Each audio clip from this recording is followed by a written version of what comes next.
afternoon and welcome to LFS for the Scottish Premiership lunchtime kickoff on match week 2 as Hibernian take on Celtic at Easter Road. Two sides who had very contrasting results in the opening weekend of the season. Hibs beaten convincingly away from home and Celtic getting their flag day off to a very bright start. A 4-0 victory against Kilmarnock. Today they face each other. Celtic's first away game of the season, Hibs' first home game of the season, and their new permanent manager, his first home game as the permanent manager, David Gray, will be hoping for a positive reaction to that terrible defeat on the opening weekend of the season. We've already seen 3 Scottish Premiership games this weekend, all playing yesterday. Rangers, who got off to a draw last weekend, they secured a victory at Hampden Park. Of course, Ibrox not ready for the new season after a few upgrades that is going on, so Rangers played at Hampden yesterday, and they won by 2-1 against Motherwell. It wasn't another convincing performance from Rangers, but again, a win and 3 points is all that I'm sure Philip Clummel will have wanted. Ross County and Dundee United both got a point apiece yesterday in a 1-1 draw, and a 95th minute equaliser from Ronan Hale for Ross County secured the point for the side that are tipped for relegation. Dundee United, the newly promoted side, again unbeaten at the end of Matchday 2, so a 1-1 draw, but again agonisingly close to another 3 points. On a good start to the season, they could have 6 points from the performances they've given, but 2 of those late goals they've conceded in both of their games so far have stopped them from getting an extra 4. And also Dundee, who were held to a draw by Dundee United in the Dundee Derby last week. They got 3 points, their first 3 points of the season, after beating Hearts 3-1 yesterday with a fantastic result. Hearts underperforming once again, but they will look to bounce back after the League Cup fixtures next week. Celtic, though, are our talk this afternoon. Brendan Rodgers talked of how Celtic need to show their champions status this afternoon and worry about themselves and not about Hibs and their current situation. Celtic got off to that fantastic start last weekend and they're hoping to build upon that and to get another 3 points on the board. They had the most away points of any team last season in the Scottish Premiership. That is something they'll look to continue this season. Hibs, of course, we know their recent issues. They finished in the bottom half of the Scottish Premiership last season, something they will be desperate to fix, but at the moment it looks to be a long way off. A couple of new signings in the starting 11s, which we'll get in a moment, which could brighten the spark of this Hibs side. Also, 2 games coming up later this afternoon. Aberdeen take on St Mirren and Kilmarnock face St Johnstone, both 3 o'clock kickoffs. Right, let's have a look at the 2 teams then. They're still in the tunnel. There's a bit of a delay. Hibs keeping us waiting at the moment, but both sides are in the tunnel. And let's have a look at the teams then. And Hibs start with Yusuf Bursik in goal. Lewis Miller, Marvin Ekpiteta, Warren O'Hora and Jordan Obita make up the defence. Dylan Levitt, who scored here against Celtic last season, he starts in midfield alongside captain Joe Newell. Josh Campbell a bit further ahead with a right winger of Martin Boyle, the left winger of Molotnikov, and the centre forward coming in, the new signing Mikolo Kukurajevic, leading the line for Hibs. For Celtic, well, there's not many that will be worrying about Celtic's starting lineup, but one man to really worry about is Matt O'Reilly.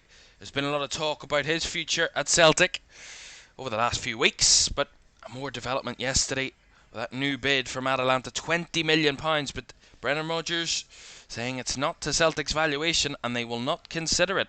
We'll see if that continues over the next few days or so. Kasper Schmeichel continues in goal for Celtic. Alistair Johnston, Cameron Carter-Vickers, Liam Scales and Greg Taylor make up the unchanged defence. Also an unchanged midfield as well. Callum McGregor, the captain, continues alongside Reo Hatate and Matt O'Reilly. Nicholas Kuhn and James Forrest are either side of Kyogo. We're ready to get underway then here at Easter Road. Once again, Celtic looking to build upon that 3 points that they got last week. Hibs looking for a response, but their manager seems to be pretty kind of happy with the response that they've got in training this week, David Gray, and hoping to see that in the team this afternoon. And we'll see if they can do that.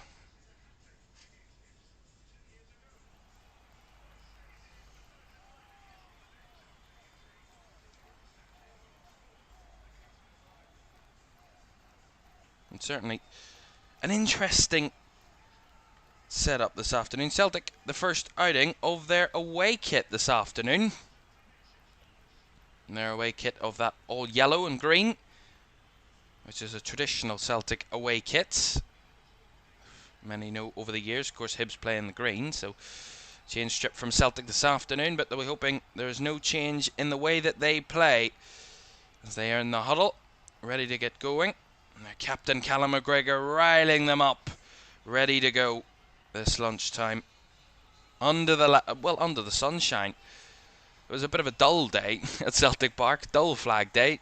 Not dull on the pitch, but dull around the pitch. But it's a nicer weather, summer weather, although it's pretty rare in Scotland. But let's see. Hibs are ready to get us underway then. They'll be kicking from left to right. Celtic, the opposite direction, of course.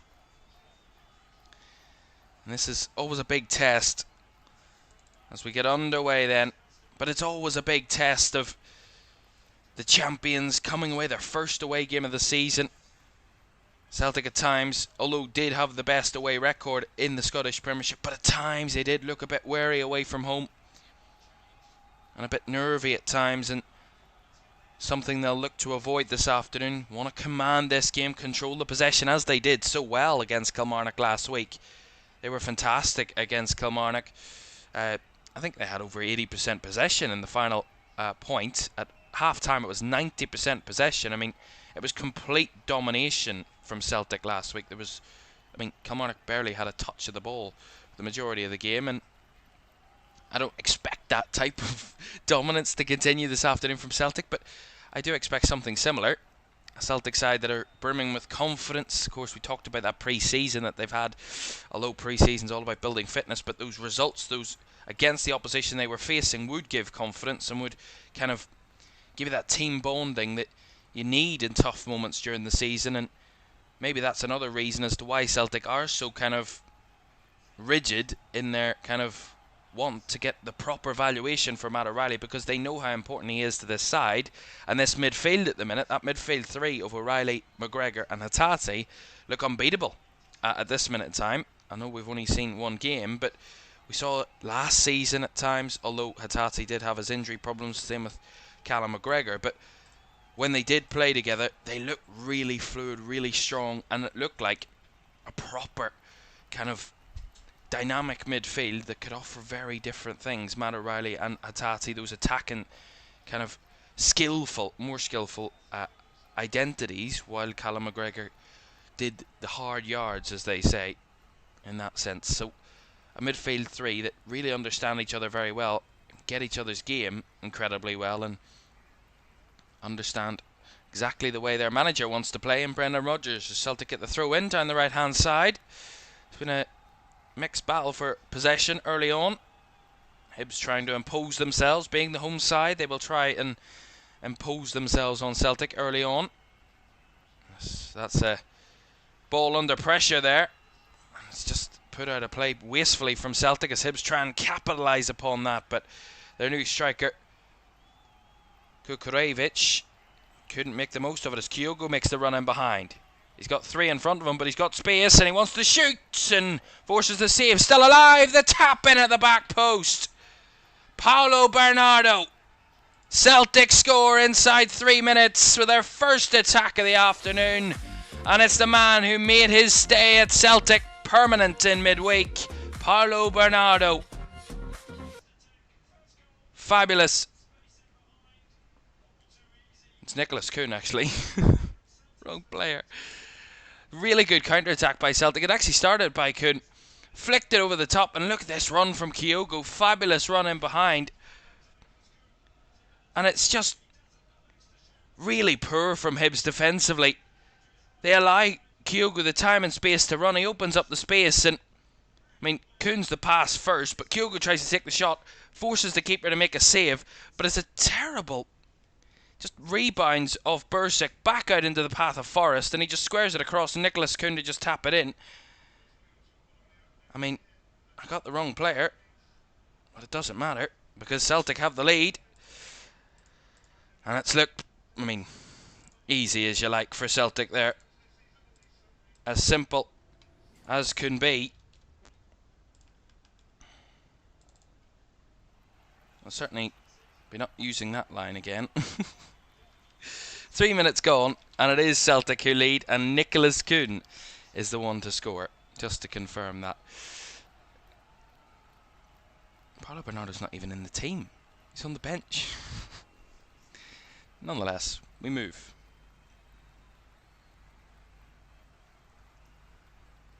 But again, it's certainly not the start that Hibs would have wanted. The exact opposite of what they would have wanted. Would have wanted to hold Celtic to kind of stop them in their tracks and cause a few early problems. Not allow Celtic to control the game and get what they want out of it in the early moments. Not allow Celtic to kind of dampen the crowd and take control of the game themselves. But, I mean, the threat of Kyogo is always a problem. And he did have a kind of below his very high standard season in terms of goal scoring last campaign. But he's making himself involved here, and he's in again. Kyogo taken out there. Cynical midfield challenge, and a yellow card coming the way of the Hibs midfielder, Josh Campbell. Just tracking back, and Kyogo again making that run. He's a bit deeper. He's taking it off the defence, kind of a more of an attacking midfield role, and spinning on the ball and breaking forward with pace. And it's causing problems for that Hibs midfield at the minute. And they see the first yellow card of the afternoon given out to Josh Campbell.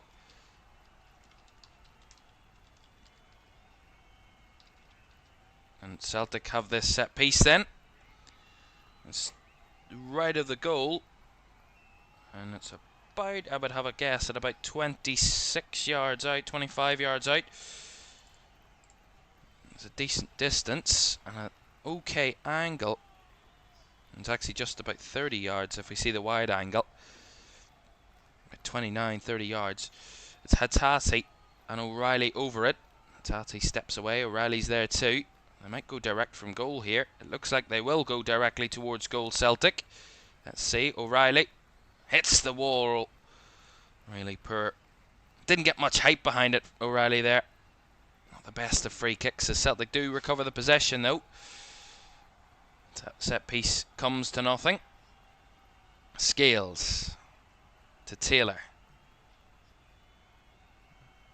Hatate back to Scales to Carter Vickers. Of course, Liam Scales, who had a wonderful game last weekend, scored the second goal against Kilmarnock. A header from a corner. Hatate. Right to the right hand side it comes. Here's Nicholas Kuhn, the goal scorer. Back into midfield, and Hatate a bit laboured on the ball. Doesn't see the man coming from behind him and loses the possession. Battles for it back, but Hibs keep the ball and want a counter, but that's good defending by Greg Taylor getting back. Heading that one away, but Hibs keep the ball for the moment down that right hand side.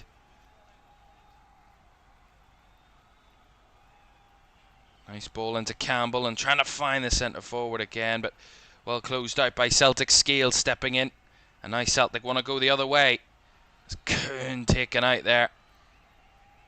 And another yellow card's coming out here. The referees having none of these challenges. See it again. Lovely touch by Kuhn. Just takes it away from the midfielder Joe Newell, the captain today for Hibs, and he's found himself in the book. So that's two Hibs midfielders in the book inside 8 minutes. That's certainly another thing they'll want to avoid. Throwing in crunching challenges, of which the referee has been very strict and not allowing without any punishment.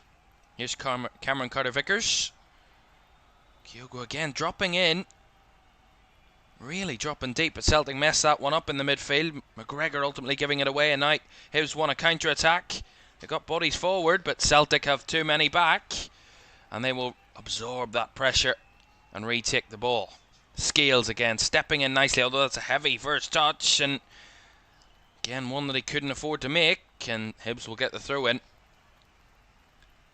Again, a bit wasteful there from Liam Scales. He did well initially to win the ball back, stepping in and standing up to the attacker, but ultimately then as he got the ball passed back to him, took a really heavy first touch and just kind of put him in a real difficult position.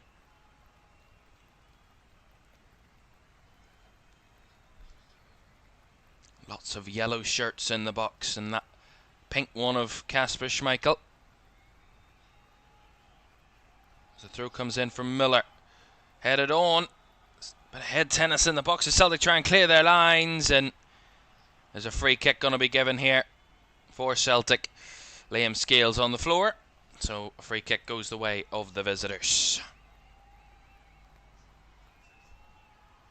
Again, a long throw into the box from Lewis Miller. Flicked on by Carter Vickers, and then it was just a bit of head tennis, and it was just a clash of heads in there, which saw Liam Scales go to ground. I think that was with Marvin Ekpiteta, but ultimately Celtic defended and deal with the situation. Schmeichel. Carter Vickers. 10 minutes gone. And Celtic lead by that 1-0. Nicholas Kuhn finding the net with a tap in at the back post. Inside 3 minutes. Here he is again. Kuhn trying to go on the overlap and picked up nicely at the edge of the box. O'Reilly. Out wide it goes again. Johnston. Trying to manoeuvre his way around. Back to Kuhn. Trying to find options. Lays it off now. Scales. Celtic calm on the ball. Out to James Forrest on the left hand side. Plays it across to McGregor. Back out wide it comes to Taylor. Across the midfield, O'Reilly trying to go for the 1-2 with Greg Taylor, but well closed out there at the back. Lewis Miller on the cover. Fullback and fullback. Although Greg Taylor plays that very interesting role at Celtic. He can go on the overlap, but sometimes you do see him kind of make those infield runs, those underlapping runs in the inside left channel, and it can cause a lot of problems at times for the opponents to figure out who they want to put on him and mark him. At times it can cause a bit of a structural headache, but that's the point of it. From a Celtic point of view, that is. Celtic get the throw in straight from the goalkeeper's kick there. Comes all the way back to their keeper, Schmeichel. Cameron Carter-Vickers. Nice ball out to the Alistair Johnston, who fizzes it trying to find Kyogo in behind. But well charged out there by O'Hora. It got across well. Blocked the ball as Celtic in a scrap. They'll win the ball again. They'll get the throw in. And they want to take it quickly. Want to keep this momentum going. Hatate. Back it comes to Scales. Across to Carter Vickers. All the outfield players for Celtic in the Hibs half. Carter Vickers broke forward there. Finds Nicholas Kuhn, who has to come all the way back to Scales. Taylor. Out wide it goes to James Forrest, who's carrying the width down the left flank. Cuts it back for Taylor. Underlapping run, looking for the cross. Well defended again, O'Hora getting it away, but Scales gets beaten and then the slip. But it's going to be a free kick to Hibs, and a yellow card is going to be going the way of Liam Scales. He kind of lost his footing there initially. And then, I don't know if there's much in that on Mikola Kukurejevic, but enough contact to bring him to the floor according to the referee, and Liam Scales getting a booking.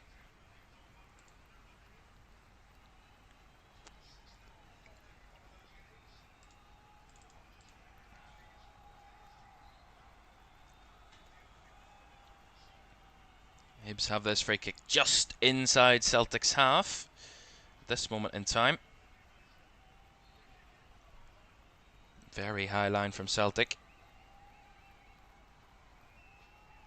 Newell to get the ball into the box, and Celtic don't do very well with that one and have to scramble it behind from Hitati for the corner, but it's a threatening fizz ball over the top and lots of runners in there. The ball comes back down into the box, and Hitati was calling for offside, but he had to rescue it behind for the corner. And it will be Levitt to take the corner.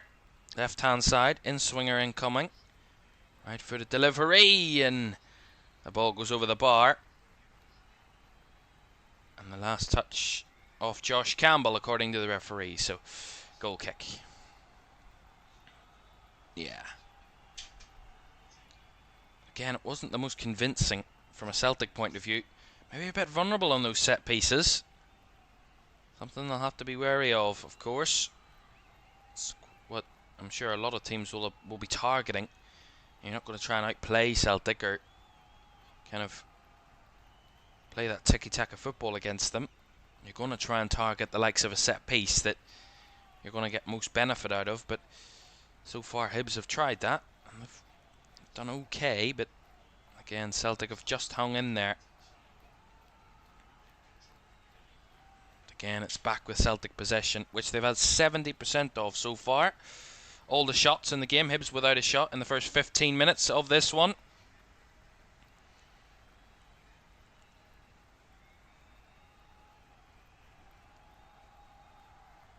Well, at least we know that we won't have a repeat of the early season game here last season, which ended 0-0.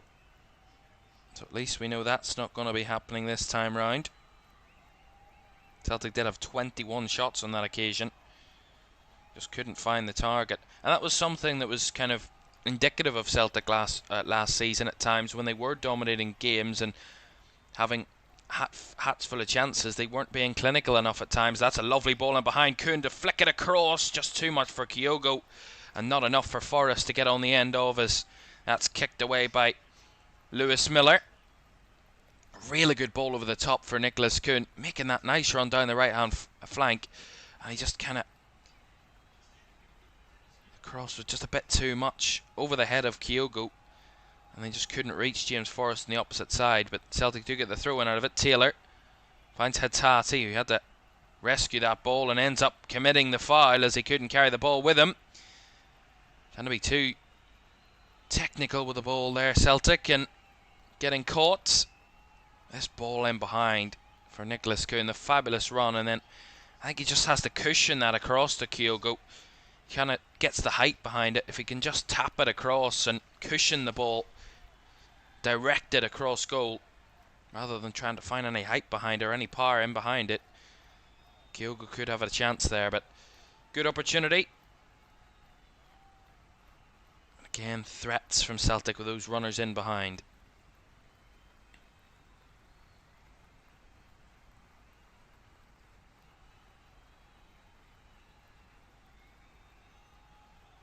Bit of possession here for Hibs. Obita back to Newell. Now O'Hora. It's nice work to beat the press of Kyogo there. Ekpiteta.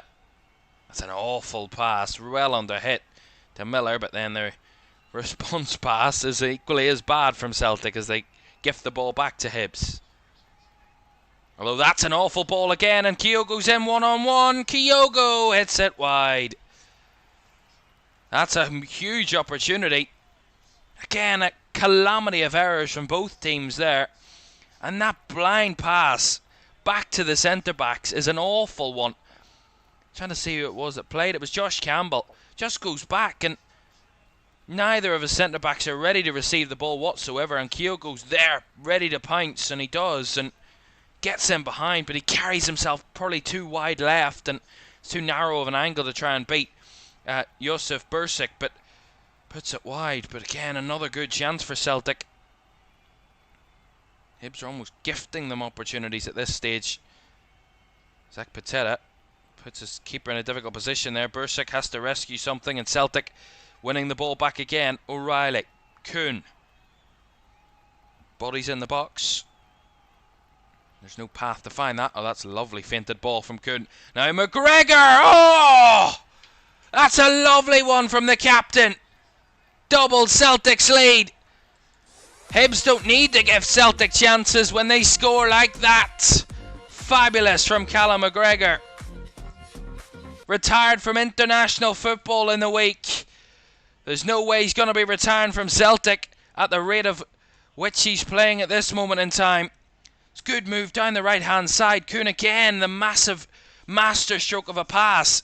Just looks like there's no path to finding a teammate, and he just squeezes it through a real narrow angle. Lovely feinted ball, and McGregor's completely unmarked. He's got the time and space to measure the shot, and the finish is fabulous. A cross goal with his left boot, just spinning away from Bursic, and that is a wonderful finish.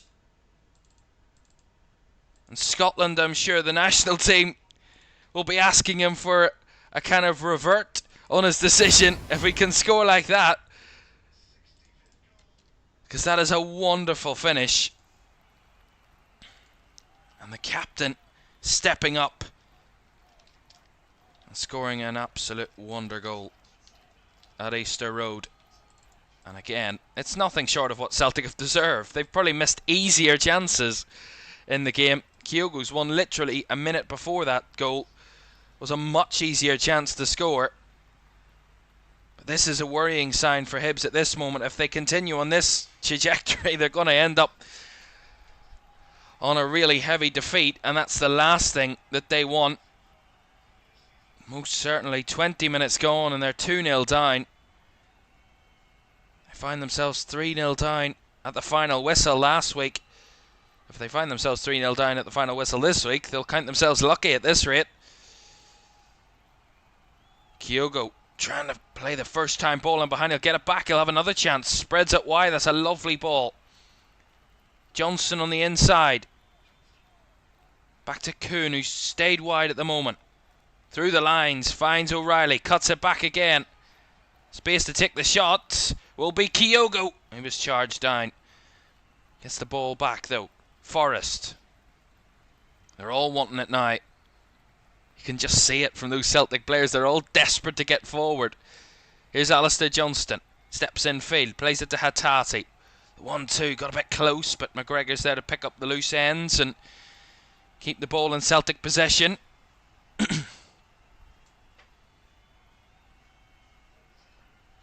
Right to the right hand side. Kuhn, first time ball in behind. The call cut across and almost an own goal. Christ almighty. That was awful defending. Again, the cross comes in, and I'll have to see a replay, but it's one of the Hibs defenders just facing his own goal, hits it at his own goal, and luckily for him it hits the crossbar and bounces away. But that would have been massively embarrassing if that had went in, and really would have been compounding the awful start that they've had. Wonderful first time ball in behind. Again, Kuhn is on fire this afternoon. And then the ball across, it's Alistair Johnston that crosses it, and this is woeful. O'Hora tries to, I don't know what he's trying to do, acrobatics there, stretching his leg out to block the ball. It ends up cascading off his leg and bouncing off the crossbar. There's one man in the crowd, Steve Clark, who will certainly be, I'm sure, phoning up Callum McGregor after this and going, you can score like that, we want you back. Don't want you to retire. And I'm sure a very tough decision for Callum McGregor to take. We know how much those Scottish players, how much pride they have in their country, and how much it means to them. It's mostly Callum McGregor, of course. We know. And he has certainly expressed that massively over the years, but what a tough decision that would be to make, considering a World Cup is round the corner. Qualifying for that wouldn't be too far away for Scotland in terms of the games they will play in that qualifying campaign. Forrest, lovely touch by Hattati. Across now, the shot is off target. That time from Matt O'Reilly. Again, the first touch from Hattati here. Lovely. And then O'Reilly just narrowly wide. He's got the time and space in the D. Just tries to curl one into the top corner, and he just opens his leg just too much and sees it go wide. Ever so narrowly, but I have to say, David Gray, a penny for his thoughts on the sideline, because he wanted a response from his players. I mean, a response can go one way or the other, but so far the response is pretty dreadful. It has been, I mean, we can say that, and we talk all the time about it's Celtic, it's Rangers, it's the big sides in the league, but you're at home, the first game of the season. The last thing you want to do is, one, concede early, which they did, and two, keep gifting the opposition, especially a team like Celtic, who we've seen don't need the gifting of the opportunities. They can play around you equally well and destroy you like they're doing here. Run in behind again from Forrest, but that time couldn't reach it. Akpiteta got there first to clear it away, but again, right back up the other end it comes. Celtic dealing with those chances and those bits of pressure, as that's a foul by Mikola Kukurejevic, the new Hibs centre forward. He's had nothing to show for it today. He's had he's literally had minimal touches. That's his most involvement of the game, probably, giving away that free kick. Kukurejevic, Hibs without a shot at all in this game. 25 minutes, and they are yet to get anywhere near Kasper Schmeichel in the Celtic goal.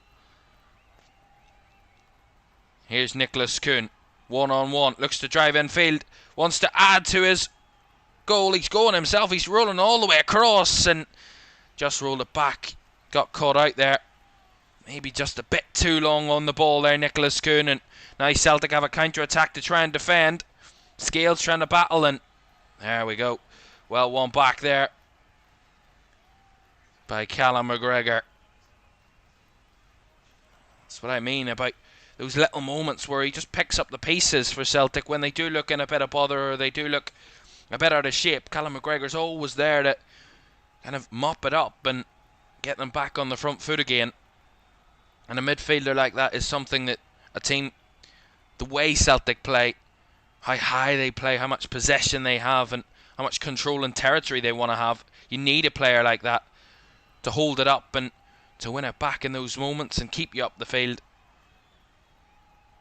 And Callum McGregor's got that in abundance. He can also finish as well, as we've already been witness to this afternoon. Taylor, Scales to Carter Vickers. Johnston plays a nice ball in behind for McGregor. Out to the right hand side it comes. Celtic controlling the ball once again as expected. As the ball comes out to the left hand side now.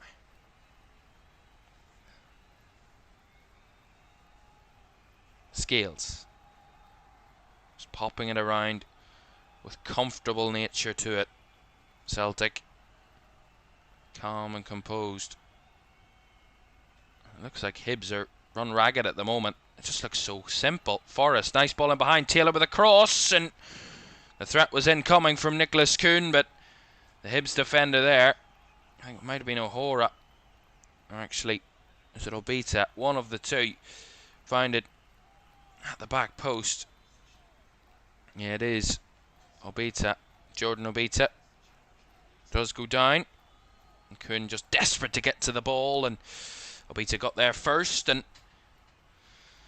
ultimately dealt with the situation well. He won the free kick out of it, Obita. I'm sure Brendan Rodgers will be delighted of how his side have started this game, the way they've played, and the 2 goals that they've scored.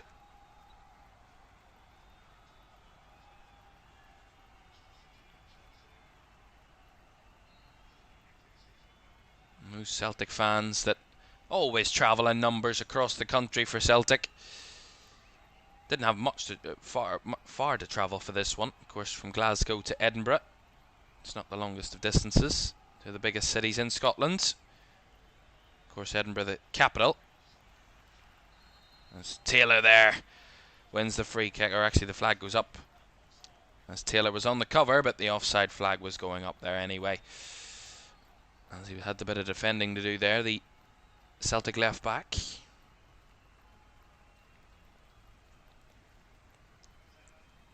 Taylor Down the left-hand side, Forrest in a battle there with Miller. Miller trying to hold him off the ball as Forrest actually goes off the pitch and trying to win the ball, and Miller wins the throw in as he does well to shield that ball out. Although Ekpateta's got himself in a bit of bother here. He's instantly closed down by Hatate. Well, he's somehow squeezed it through the lines. That's well cut out though by O'Reilly. And comfortable from Greg Taylor. Celtic win it back again. Carter Vickers. Out to the right hand side is Nicholas Kuhn. Again trying to go one-on-one with Obita. Gets into the box, trying to cut it across. Blocked by O'Hora. Again, Hibs try and clear it away. And Milotnikov is the one to hoof it up the pitch. The left winger, who's, again, like the majority of the Hibs players today, has been defending. And out of possession has been their biggest job. And of course, you know, they'll have known coming into this one, it's not going to be easy for them. Out of possession is what you work so hard for against a team like Celtic. So far it's just looked so comfortable for Celtic. They haven't looked anywhere near under any sort of stress or issues. Anything that they have looked a bit wary on has been kind of all of their own doing at times, Celtic. And sometimes, you know, we talk about how much dominance a team can have in a game and how much possession they can have, but also that can be a bad thing as well, and it can become complacent. It doesn't look like Celtic are complacent at all in this, but sometimes you can see that with a team that gets it not so easy, but so comfortable and so kind of focused in how good they've played and how well they play, that they kind of do get a bit complacent. But Celtic at the moment don't look complacent whatsoever. They look comfortable, but still very much firmly in control of this one and under no real threat at this moment in time. 30 minutes gone. As I mentioned, Hibs 0, Celtic 2. Nicholas Kuhn with the first and Callum McGregor with the second. Wonderful goals. Very different kind of characteristics of those two goals. Nicholas Kuhn massively involved in both. Scored the first and got the assist for the second. Scales. Carter Vickers.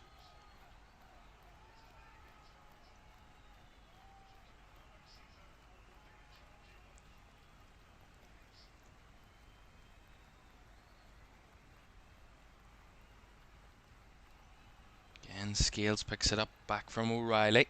Down the left to Forrest. Plays that ball for Greg Taylor. Again, making that underlapping run. Getting it back to Forrest, but got a bit mixed up there, Forrest, although he sees a chance at keeping the ball in play and just went out of play just before he could reach it there. But that's the type of kind of mentality that I was mentioning. Celtic don't look like they're going to let any ball go to waste. Every single little hope that they have to win the ball or to get forward or to win a challenge, they're all in on it, Celtic, and that's probably partly to the reason as to why their manager is so happy so far in the way that they've played. You just see Josh Campbell in a bit of bother there after a collision with Liam Scales a bit earlier in the game. He's okay to continue though, nothing further to worry about there for this moment. Miller with a throw in. Again intercepted. Hibs couldn't keep it for longer than a couple of seconds as the ball's pumped up the field. Celtic again have bodies around it, and again the ball's just played back to Kasper Schmeichel. Comfortable in possession once more. McGregor. Johnston. Carter Vickers. Now Liam Scales.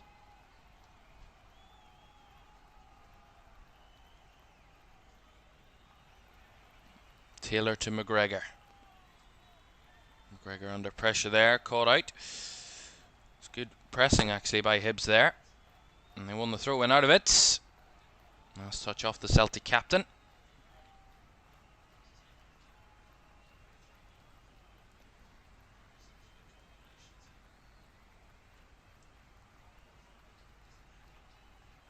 Miller with the throw. Again, Scales the first to meet it. Second header won by Hatate, and then Kyogo tried to spread it out to the the left hand side, but just got too much on that one. Another Hibs throw. Succession of a couple of throw-ins here for Hibernian, to give them their full name. Is that throw-in actually was a bit of a threat for Celtic for a moment there, but that ball out wide is overhit by Joe Newell, and a wasted attempt. Celtic get the ball back once again, but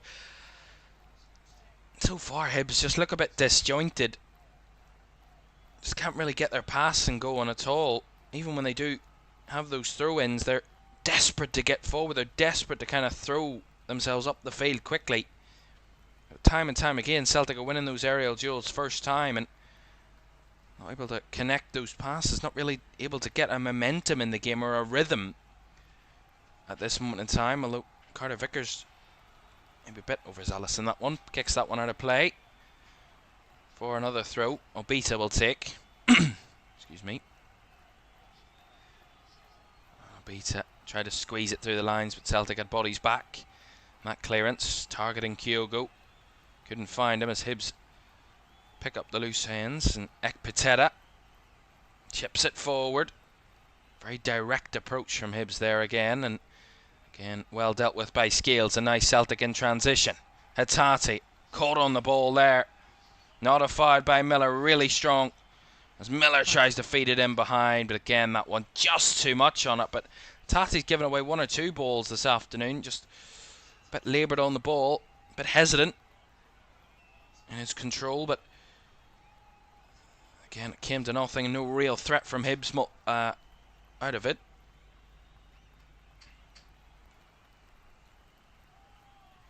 Scales across to Carter Vickers.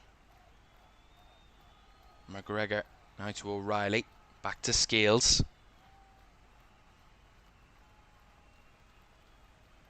Taylor.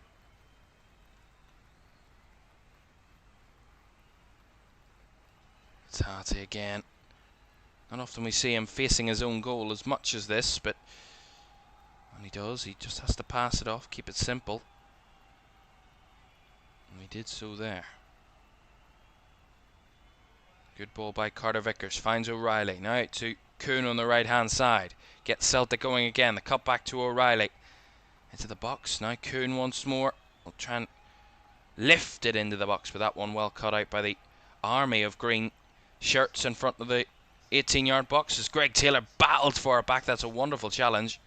Really well won back by Greg Taylor there. Celtic again in control. McGregor steps up. Johnston now steps away from that challenge. Back out wide it goes. Trying to go for the 1-2, but Johnston maybe just not reaching for that one. And ultimately it finds the hands of Josef Bursic in the Hibs goal.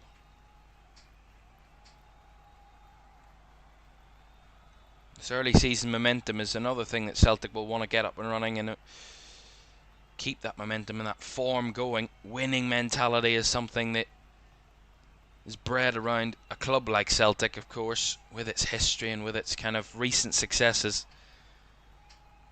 And of course Brendan Rodgers wants his side to be winning from the very first minute, from day one, and at the moment, from the game and just short of a half that we've seen, there hasn't looked to be any real threat to that so far to Celtic in either game at this moment in time, as O'Reilly tries to win the ball back but deemed to have committed a foul in the process, and Hibs will get a free kick.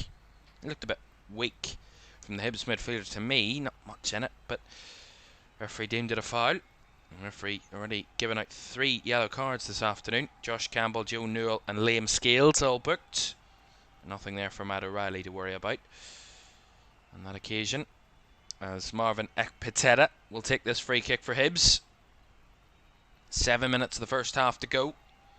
Celtic's 2-goal lead still intact. Ekpiteta, a very wide cross, looking for Obita, as Newell lifts it over the top, but again ushered out well by Cameron Carter-Vickers, and again no problem for Celtic defensively there. Well, the Scottish Premiership It's only back last week, and they're already taking a week's break, of course, with the Scottish League Cup in action next weekend. So the Scottish Premiership is back the following weekend. Once again, as Celtic travel to St Mirren. So another road trip for Celtic. These two play each other this time next week.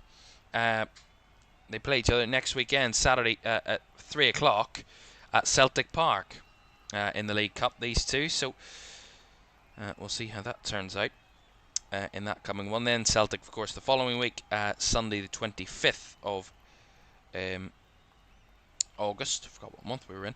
They head to St Mirren, and Hibs are back at home to Dundee in 2 weeks' time.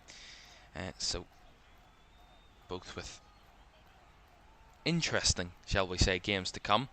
St Mirren, we'll see them in action a bit later on, away to Aberdeen. Of course, we have another game to come for you a bit later on. Let's not forget about that. Another championship offering for you. Sheffield Wednesday take on Plymouth. After we saw an absolute mountain of goals yesterday over the EFL. Wonderful opening weekend so far in the EFL. We've 2 more championship games to come for you.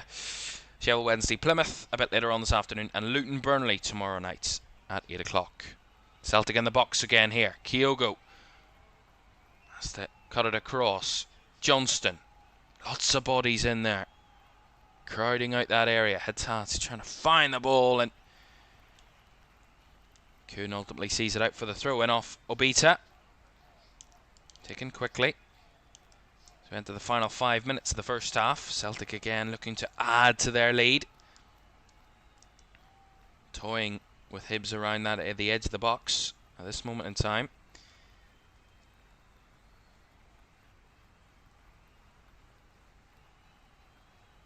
Scales.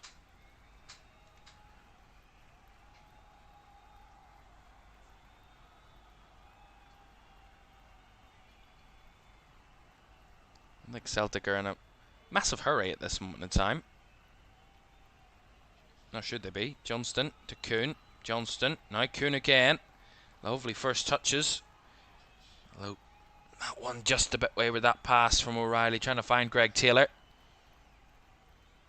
Well closed out there by Boyle. Again, Hibs have a man on the floor as Celtic try and battle for the ball back.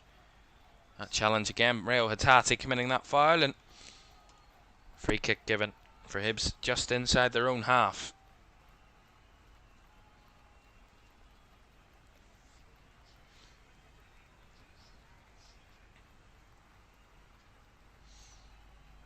Another free kick for Ekpiteta to take. Again, trying that long option. Go direct from the free kick. Pumped up the field. Straight in front of Ekpiteta. But again, same outcome. The ball passed off, and Celtic there to intercept once more. But this time, Hibs have battled back well. And they'll get another free kick here, because that's a poor challenge by Alistair Johnston. That time on Molotnikov. Yeah, it's just a bit of a late lunge there from Alistair Johnston. Just steps in a bit too late on Molotnikov, and the Hibs man gets another free kick. In a better position this one. A couple of their last few free kicks for Hibs have been very deep in their own half. They've been hopeful, optimistic long balls forward rather than anything real tangible in terms of the set pieces. But this is a good opportunity. High up the field, a chance to get back into the game. Celtic hold the line at the edge of their 18-yard box.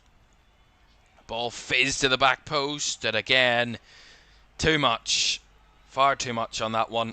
And it got nowhere near threatening Celtic once more, because it went straight behind for a goal kick. Pretty much sums up Hibs' afternoon so far. Just really poor quality.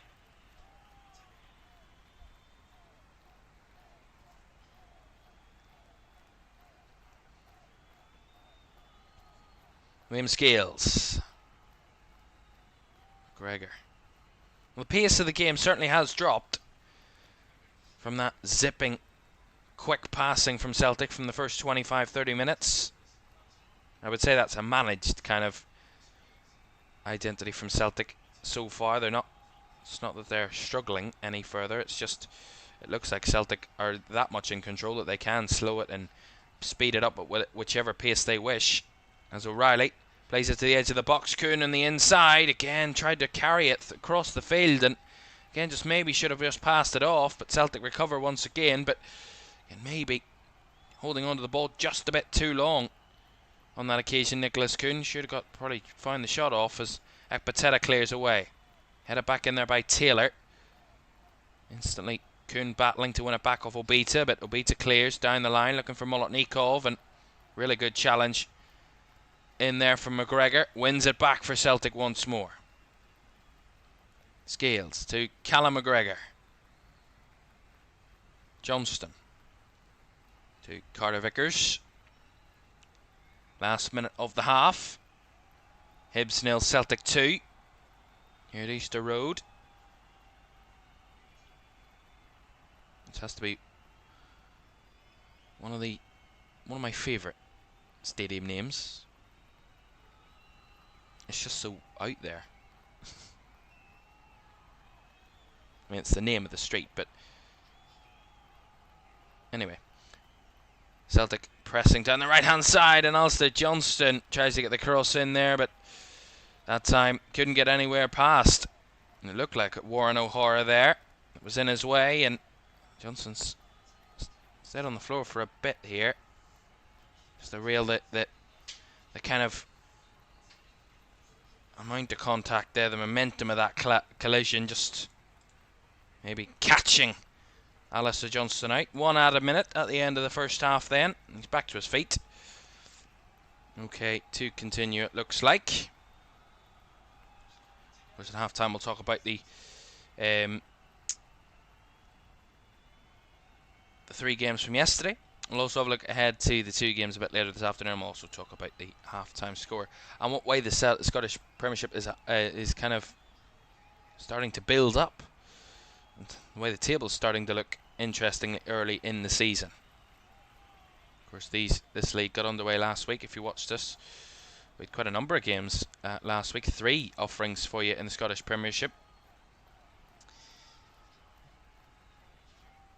Celtic was the only game that we watched a team win, and at the moment they're going to be adding another 3 points to the board. It seems at the half time Hibs have had absolutely nothing to show for this first half.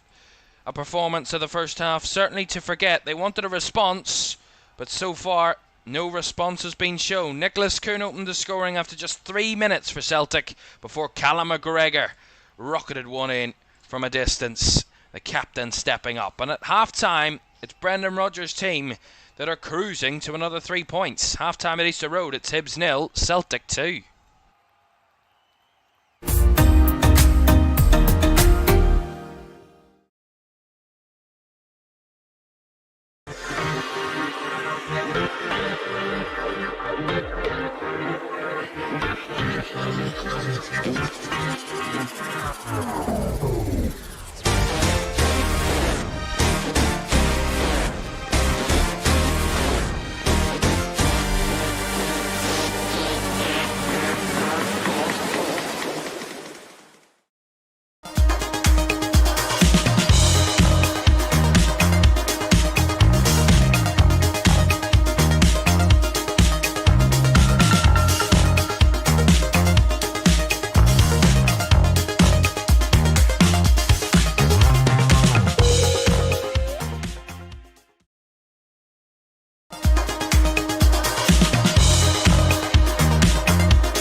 back to the Scottish Premiership live on LFS this lunchtime. It is at Hibs 0, Celtic 2 at the break in the 4th Scottish Premiership game of the weekend and the second weekend of the new season. And it looks like a new season, but the same old Celtic, it seems, under Brendan Rodgers of old and of last season at times as well. They're making easy work of this at the moment at Easter Road, because it looks like Hibs have shown absolutely nothing to show for that first half, which is quite really disappointing when you really look at it. I mean, we're going to really digest Hibs and talk about Hibs, because they really have been nowhere near the level in this first half. I mean, we talk all the time about how really do the other 10 teams in this division defend Celtic and Rangers when they're at their best. And at times, there is just no way of doing it. Sometimes it's just impossible. Sometimes when the top teams are at the top level and are playing at their very best and are playing with real freedom and control and comfort and kind of that ability that they feel that they can't be stopped, in a sense, that untouchable nature, sometimes there is just no way to stop them. It's just the reality of it. At times the quality is just a lot higher. Also, we have to factor in the fact that, yes, Hibs had a poor end of the had a poor last season, and they're rebuilding and all that, and new players coming into the side struggling to gel, and maybe this isn't the game where you're going to get the chance to get those players to gel and to work those passes out together in those passing lanes and all that type of stuff, the tactical stuff of the game. That goes without saying, but at the same time, at times Hibs have been really off the level completely. The way they've defended at Celtic at moments. I said at a point in that first half, they just look like they're running around legless. They're just running, not knowing who to close down, or what positions they need to hold up, or what system or what structure they need to hold against Celtic.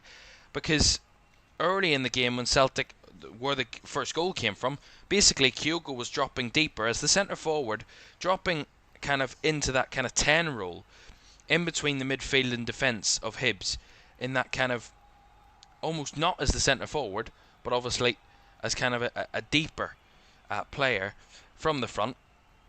And it looked like Hibs just didn't know how to stop that in the early moments. He dropped in quite a number of times and really linking the play up well.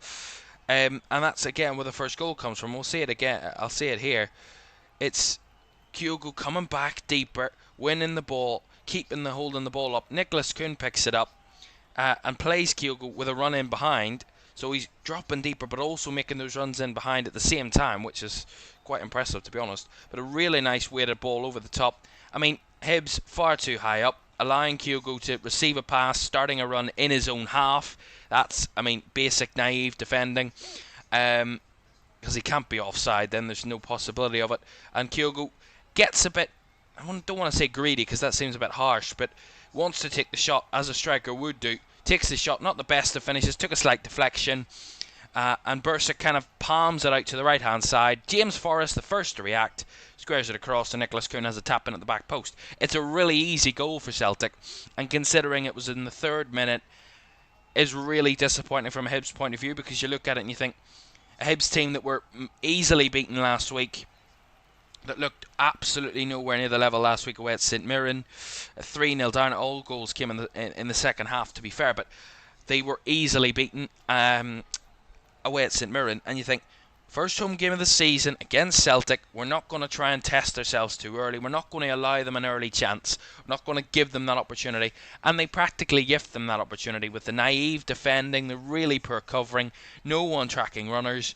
It's basic stuff, and I'm sure David Gray, I mean, if he had her, it would certainly be Gray after watching that first half, because that would be stress-inducing for how easy it was for Celtic, but also how naive and how basic and how kind of schoolboy it was from Hibs, to be honest. And that just continued, and you think, 1-0, concede that early goal, it can absolutely crush a side, considering the start of the season they've had, and then conceding early against Celtic, when they know that they've got the quality to completely demolish you on their day. So conceding early maybe is kind of compounded that in the early moments, but this second goal from Callum McGregor is absolutely wonderful. I mean, I said it early in the game, at times last season, Celtic really struggled to break out of moments when teams were good at getting back and covering positions. And on that right-hand side, it looked like Hibs had it covered. They really kind of looked like they'd crowded out Nicholas Kuhn, and he didn't find a path. But he feinted a lovely ball, squeezed it through a really narrow angle, found his captain in acres of space in the midfield because they'd committed so many bodies around Nicholas Kuhn that there was so much space out there for Callum McGregor, and he could just stride onto the ball, measured it up, and a really lovely finish with the left boot. It's one of those ones where it's a straight strike, but the ball spins in the opposite direction of the strike, and it just curls away from the goalkeeper. Really, really good finish. Got height behind it. The keeper couldn't really do very much about it. It was always curling away from him, and a really strong finish. But again, one moment where Hibs will think, we could have done that better. They were kind of pressing well. A bit of quality from Nicholas Kuhn, but again, maybe a bit too aggressive. Maybe that factor of just hold off a bit, cover the spaces, and not allow those little gaps to open up. I mean, it was a gaping hole, basically, for Callum McGregor in the end, not a little gap. But maybe just that naivety tactically again. Maybe that idea of they just don't know each other's game inside out just yet, and they're still trying to get used to each other.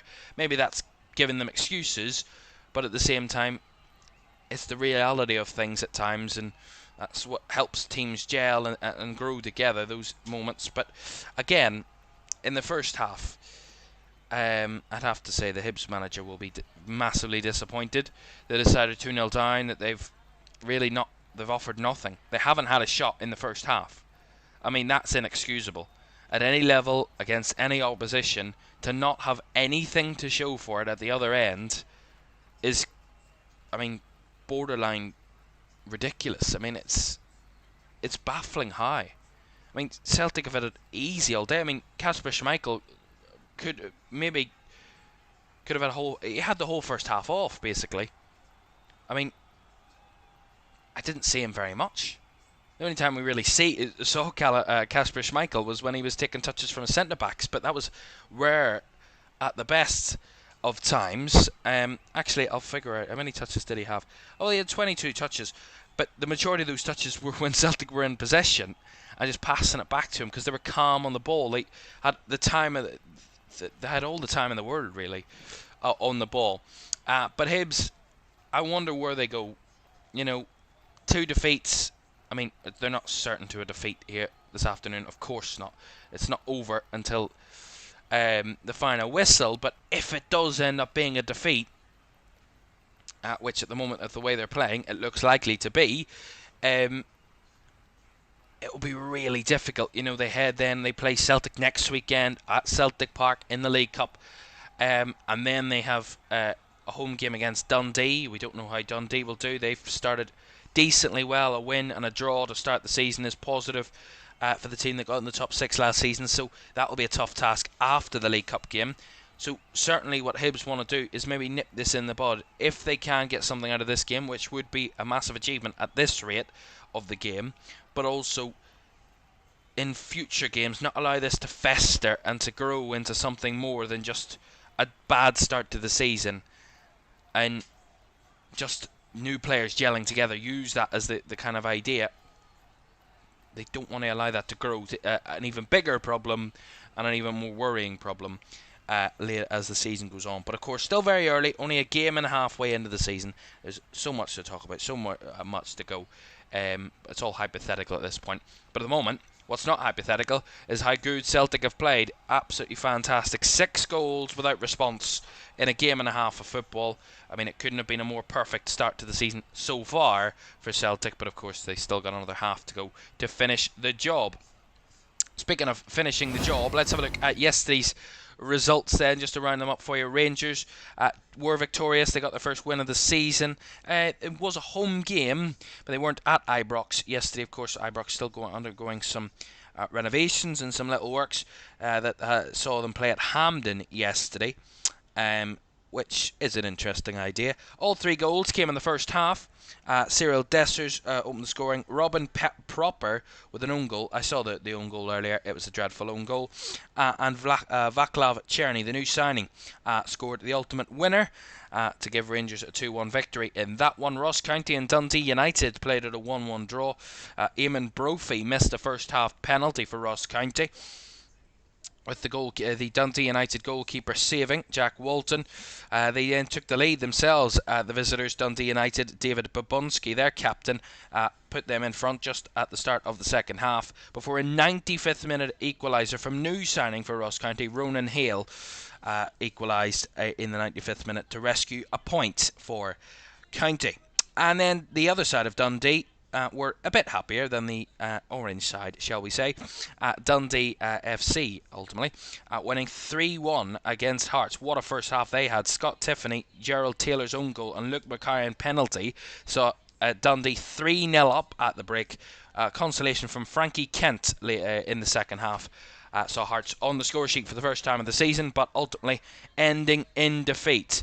And Dundee were joint top of the table before Celtic are currently leading that at the moment as it stands, with a fantastic start to the season for them. 5 goals from Dundee, finding the goals early in the season. Right, the second half at Easter Road between Hibs and Celtic, where it is the Hoops 2-0 up at the break. Second half on the way next.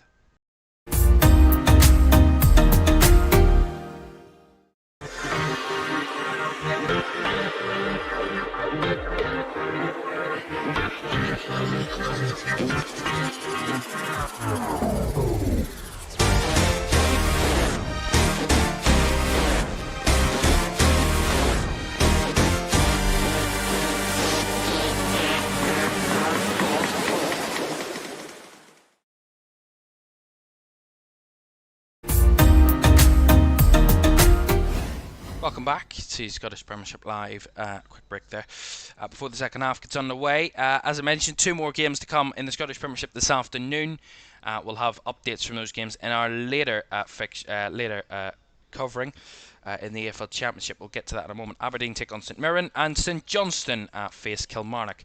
Kilmarnock and St Johnstone, by the way, both fell to defeat last week, both wanting to get points on the board. At least one of them will have points on the board by the end of today. A bit later on this afternoon, we'll keep an eye on those 2 games while we watch Sheffield Wednesday and Plymouth get off the new championship season for them. That's at 4 o'clock kickoff here on LFS. And the championship continues. We had 2 offerings already over the weekend and some interesting games, some very exciting games. On Friday night, we saw the 6-goal thriller between Blackburn and Derby, and then the 2-0 victory for Oxford, newly promoted Oxford, against Norwich yesterday. A big result at lunchtime for Oxford United. The newly promoted sides in the AFL going very well. Right, these 2 teams back out on the field. Celtic attacking from left to right, right to left for Hibs in the second half. Maybe that could give them a good omen. Who knows? I mean, they'll be grasping for anything at this point. To be honest, Hibs at this moment in time conceded 5 goals in a game and a half of football without response yet to score in the new season. Hibs, they are one of only 2 teams yet to score in the new season, them and Kilmarnock. As we get back underway then, Celtic get us underway for the second half. Second half where they're hoping to add to their already comfortable lead in the scoreline and in the way that they have played. They have dominated possession, dominated chances, and had the benefit of a 2-goal lead as well. We didn't get to the stats at half-time, but I said they had 90% against Kilmarnock at half-time at Celtic Park last week. They had 76% possession from that first half here at Easter Road. 7 shots, 3 on target for Celtic. Hibs without a single shot in the game in that first half, which I went well documented on. Doesn't look like there's any changes in half time. If there is any changes, of course, we'll let you know, but there's no changes at the break for either team. A reminder that there are a couple of players on a yellow card as well. Joe Newell, the Hibs captain alongside Josh Campbell, both midfielders for Hibs, on yellows, and Liam Scales, the Celtic centre-back, also on a yellow card. Scales. Taylor. Scales. There won't be much deviation from Celtic in terms of their tactics and their want to play in the direction of which they'll be going, as Cameron Carter-Vickers there plays through the lines nicely, finds Nicholas Kuhn, looks for the run of O'Reilly, looks to cut it back, and that one was well covered over by Warren O'Hora. A good threat by O'Reilly, made the nice run in behind in that right channel. Well measured by Nicholas Kuhn, well weighted ball, and O'Reilly just tried to cut it back across. Well blocked by the Hibs centre-back, corner for Celtic. Taken short by O'Reilly. To McGregor, back to O'Reilly again. Round the corner to Kuhn. Flag wanted to go up, but Nicholas Kuhn stays. Takes the shot. Back it comes to McGregor. Deflection off the post. Kuhn to lift it up. To try and force it in, and goes behind. And ultimately, I think the referee has said offside against Nicholas Kuhn there. How close did Callum McGregor come there? We see O'Reilly, and Kuhn is onside initially. He's played onside by Hibs defender in the middle there. Then Kuhn has the shot blocked by O'Hora, falls back to McGregor. McGregor, the shot from distance, took a real deflection on it, and it come crashing off the right upright, off the right post, and then it come back into the path of Kuhn, who was deemed to have been offside, and then couldn't force anything out of that one. Hibs had it covered, but ultimately offside the decision. Again, a good promising moment for Celtic once again. Matt O'Reilly got an assist from a corner last week. I don't know if it wouldn't have been an assist for O'Reilly that time. A couple of passes after. He took the corner initially, but I mean, there's all the talk. He's been the most high-profile Celtic player in the news this week, Matt O'Reilly, as he has been for the last couple of weeks. As I mentioned in the opener and the lineups, £20 million bid for Matt O'Reilly from Atalanta. Atalanta, who've made 3 previous bids, all rejected by Celtic, of course. That was their 4th bid, came in yesterday for £20 million. But Brendan Rodgers shaking that off by saying that the only kind of value, the only bids that they will consider, Celtic, is one that matches their valuation. So clearly, 20 million isn't what Celtic value Matt O'Reilly at. I mean, I can't blame them, but that's a big statement for a club like Celtic, a club of their stature, but also of their financial status, as they try and play in between the lines again.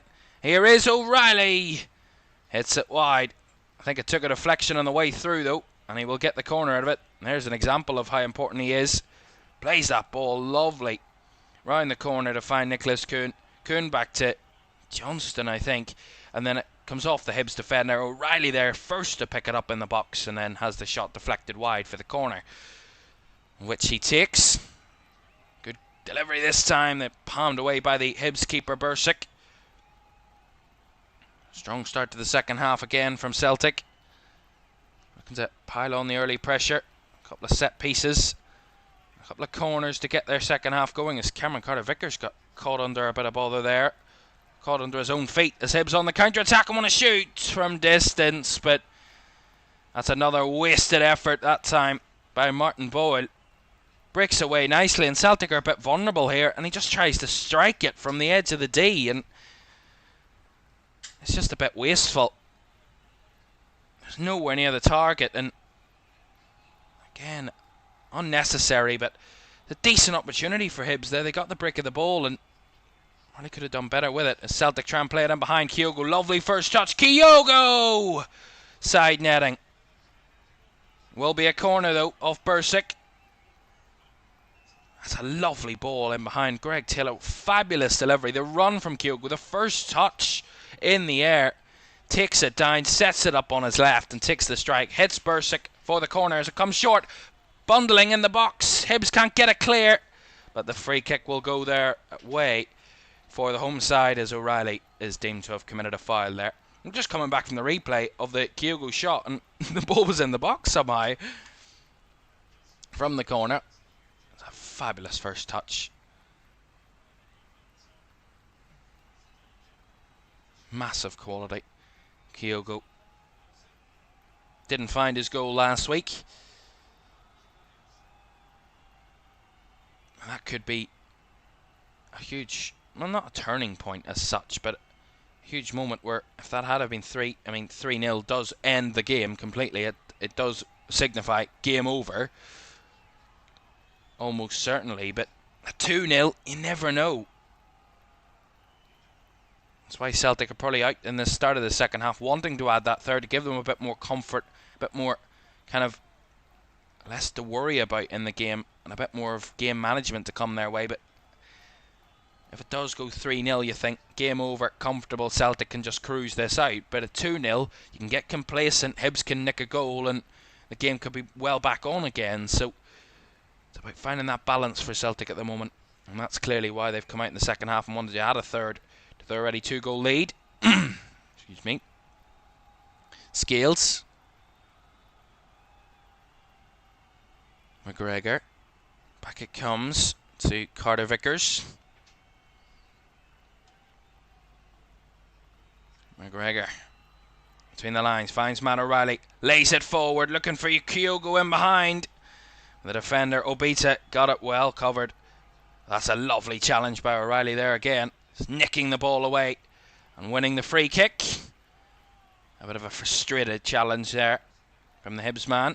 Kyogo found himself on the floor, but it's nothing more than a bit of good defending from Jordan Obita. It's a lovely ball in behind by O'Reilly. He kind of rolled away there, Kyogo. He was holding his arm for a second there, which is maybe a bit of a concern. He held it straight away as he rolled, so maybe a wrist issue. Yeah, he's holding his wrist at the moment. It's not a great sign for Kyogo, but he will get a bit of treatment, so there will be a stoppage here. Celtic do have a free kick anyway. O'Reilly did win that free kick on the right-hand side. So Kyogo receives a bit of treatment at the moment. And they do have Daizen Maeda, who wasn't on the bench last week, but of course back on the bench this week and fit enough to be involved. Certainly loves a bit of hair dye, does Daizen Maeda. The blonde highlights back in the hair. Yeah, it's just a collision between Kyogo and Obita. It's good defending. Holds off the striker well. 50-50 challenge. There's nowhere near any sort of problem or foul on Kyogo there at all. He is back to his feet. It wasn't his feet that's the problem. It's his left wrist that was the issue, although he looks okay at this moment in time. And I'll keep a close eye on that one. Celtic. He'll walk around the sideline, so he won't play a part in this set piece though. O'Reilly takes it short. So Celtic with 10 attacking this at the moment. O'Reilly. And Hatate tries to cross it, but too much on that one. Not accurate enough and goes straight behind for a goal kick. And Kyogo's back on the field. With no real worry, it seems. Instantly wanting to press. Scales with a bit of a wayward header there. It's not the best of headers, and he's allowed Hibs an opportunity here to get into the box. And Carter Vickers dealt with it well. Stooped to head it clear. The cross will be a corner to Hibs. It's again that complacency that they need to be wary of, Celtic. Those little moments. It's not a massive mistake by Liam Scales, but it's a bit of a complacency where he got too comfortable at making the header and it just went in the wrong direction and sent Celtic on the back foot rather than the front foot. And they now have a corner to defend. Right-footed delivery. The header was up, but the header was off target.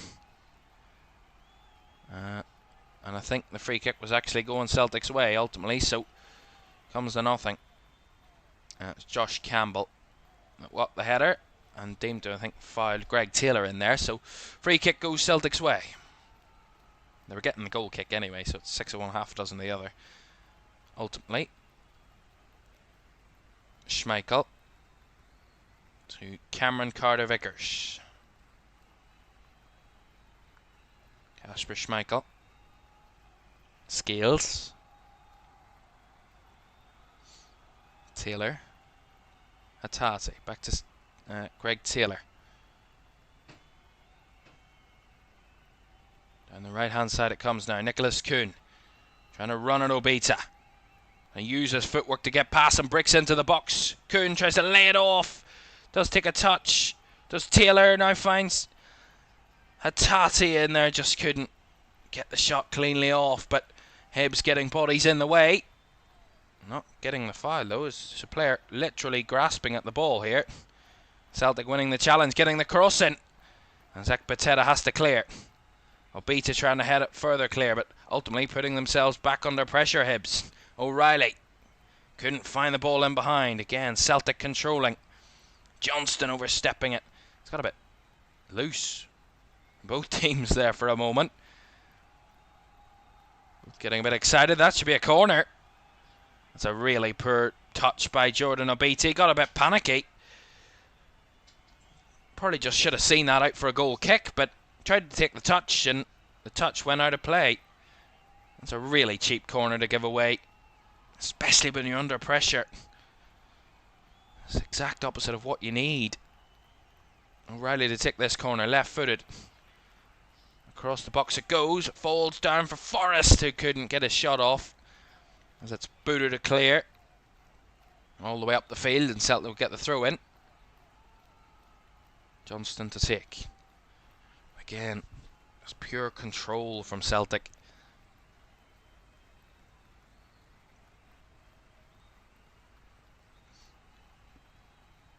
Hibs have had only one shot in the game. That was a long range effort from quite a distance from Martin Boyle. Went high and wide. It's their only opening to the Celtic goal so far.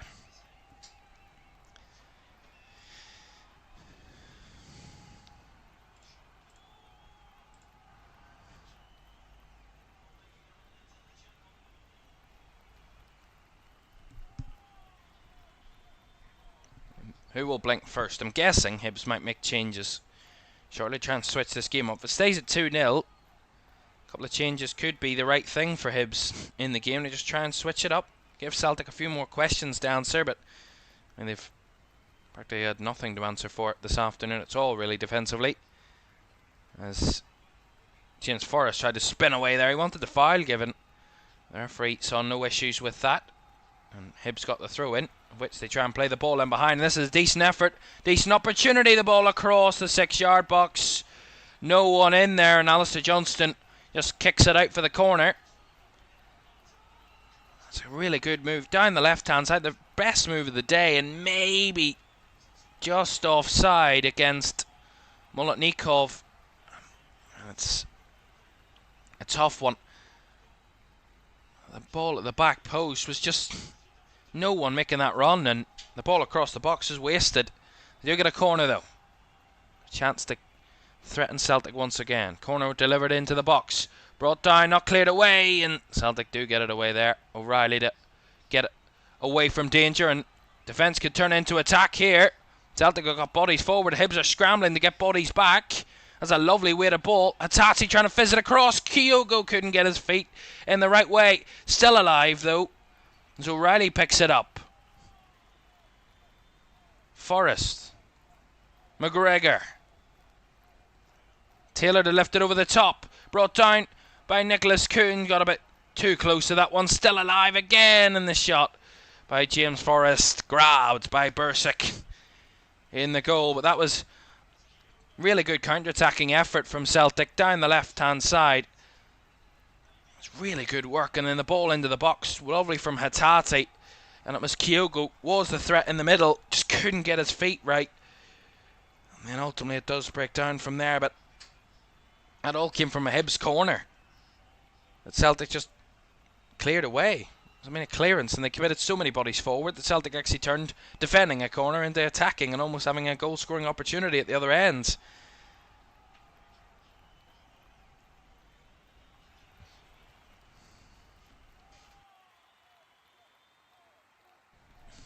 think Celtic are going to make changes momentarily just to keep the energy up front and maybe try and give them a different bit of personnel to throw at the Hibs defence.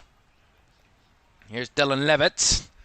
Now out to the right hand side, the cross comes in, and the player at the back post, I think it was Molotnikov, he was stretching but couldn't get on the end of it. He was threatening at the back post that time. The cross came in, really a good cross, and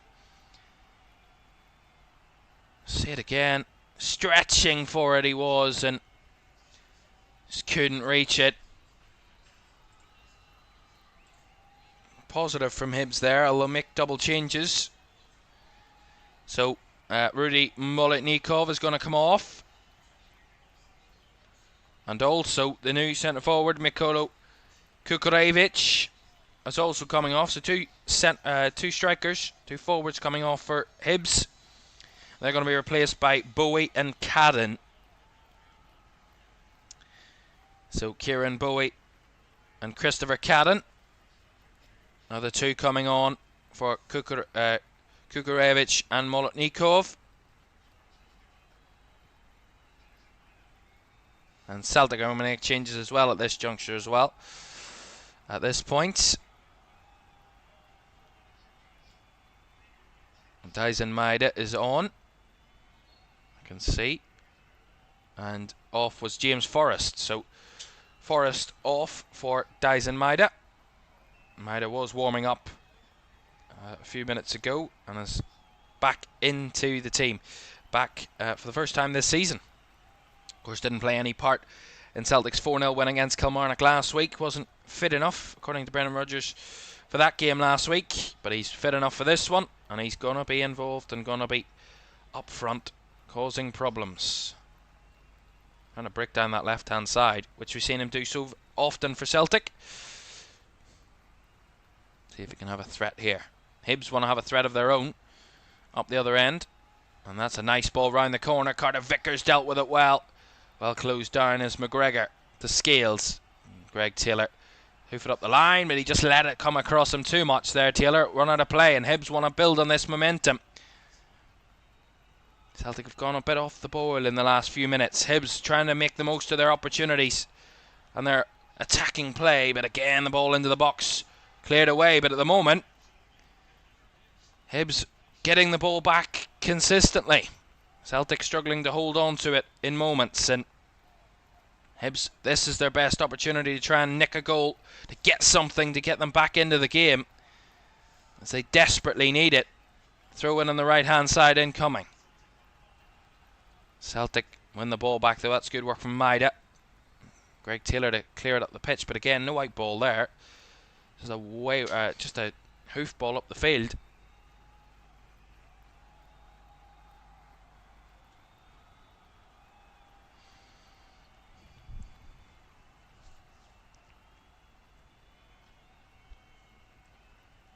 Levitt to Ahora. Good turn from Boyle on the spin, and the ball into the box. Not a good delivery. Just a bit wayward there from Hibs, and goes behind for the goal kick. That's better play though, and it gets a round of applause and a bit of support from David Gray on the sidelines, the Hibs manager.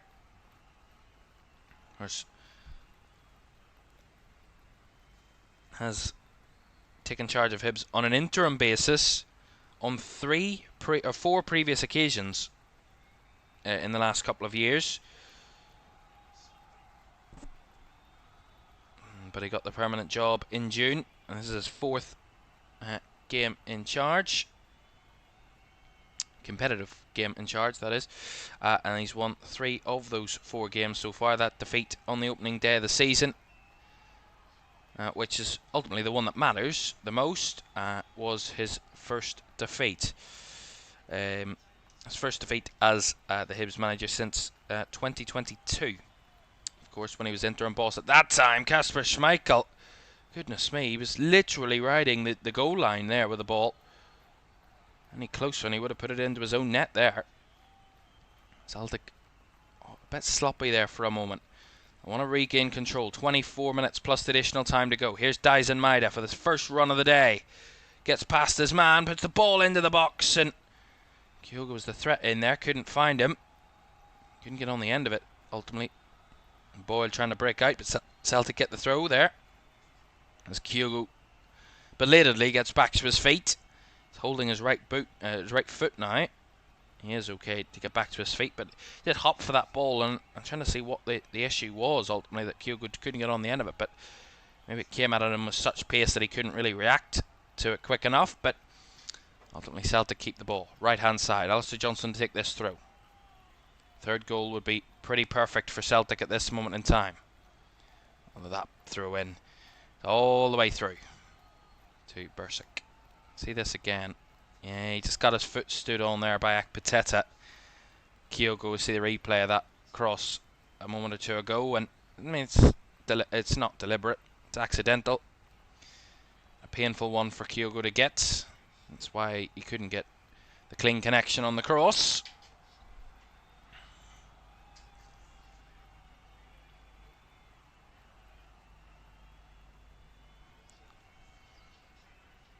Good ball recycling there from O'Reilly. Back to Scales, now out to Greg Taylor.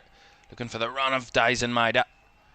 He's got the energy to run for it, but well covered over there back there by Lewis Miller, who ends up on the floor, and he will get the free kick.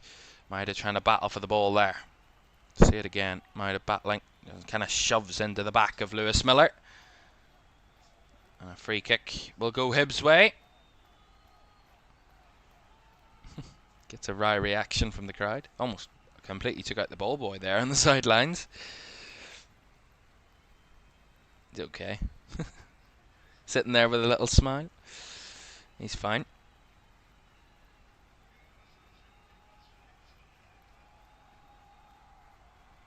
Hibs still very much trying to battle back into the game as they try to ball in behind there. Over the top, but well marshalled out by Liam Scales.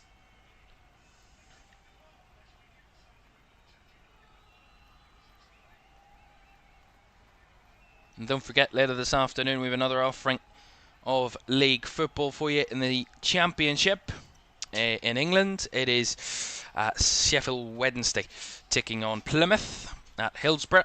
4 o'clock kick-off between those two sides a bit later on this afternoon.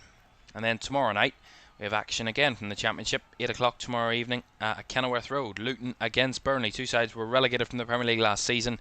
They face off in their opening game of the new season. That's a lovely touch by Maida, but the pass wasn't finding any of his teammates there. But again, a threatening run, starting to cause a few more problems.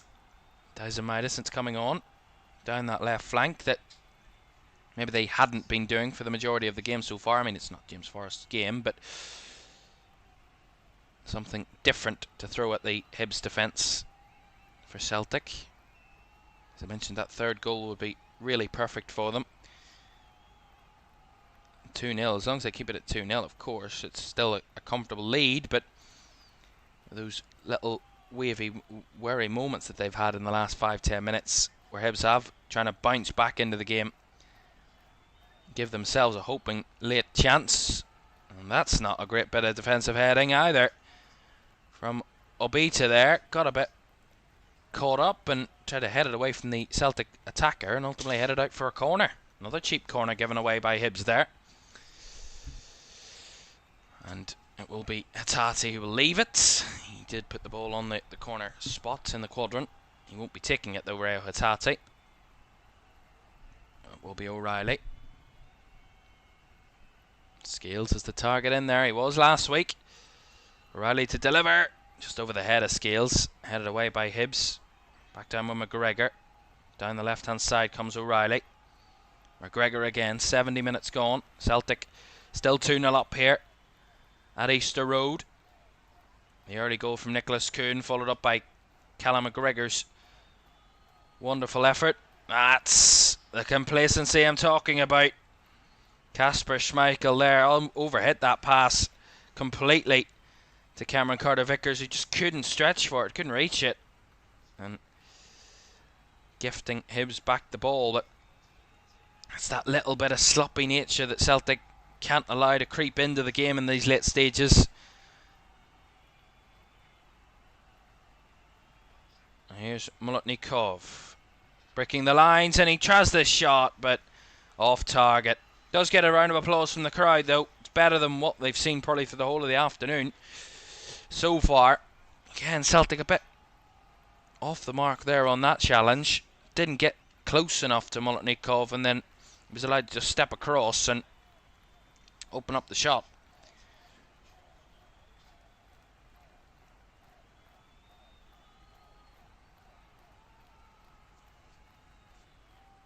Alistair Johnston, Carter Vickers,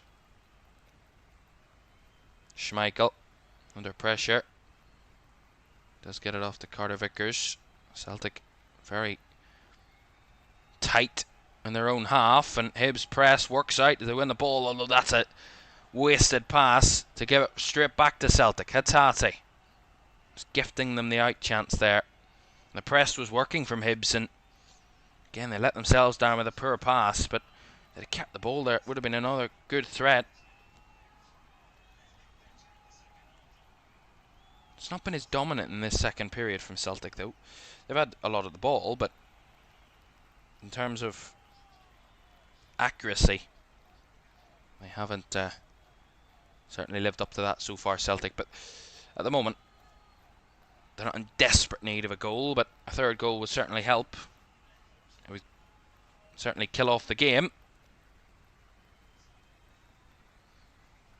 But with Hibs only 2 down, there's still that little glimmer of hope. However it may slim that may be, it's still there and still with a chance. That's a good challenge again from Celtic, not allowing Hibs out. McGregor, though, has to go all the way back to Schmeichel. So I mean, they're not in a hurry, but again, finding that balance between controlling the ball but not getting complacent with it. Scales, nice ball in behind, finds Kyogo. Darted ball, trying to find the run of Hatate. Just a bit too overhit as that's cleared away again by Ahora. And Celtic get the throw in there off. And Greg Taylor winning that one. And now there's an issue here for Hibs because Molotnikov has gone down. Is Celtic ready to make double substitution at this moment? Reo Hatate is going to be coming off. He's going to be replaced by Paulo Bernardo, who did make his stay at Celtic permanent in midweek. I mistakenly said that he scored the first goal even though he wasn't on the field, but so forget about that. The Portuguese joined after he was on loan from Benfica last season, joined permanent deal on the 1st of August. The 22-year-old for a contract until 2029. Kyogo's also going to make way, and he's going to be replaced by Mikey Johnston.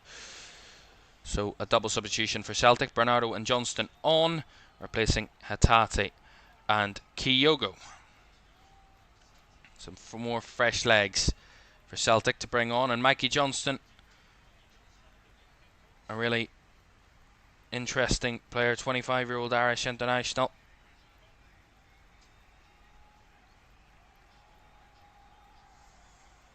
Of course, was on loan for the second half of last season away at West Brom.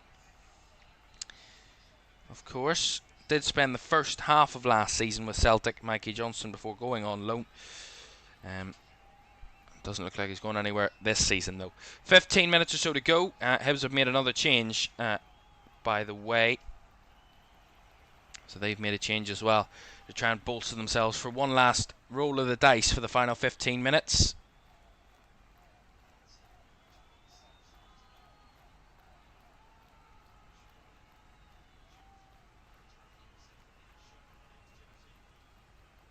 Scales back to Cameron Carter-Vickers. Well, as I mentioned, these two meet again in 6 days' time.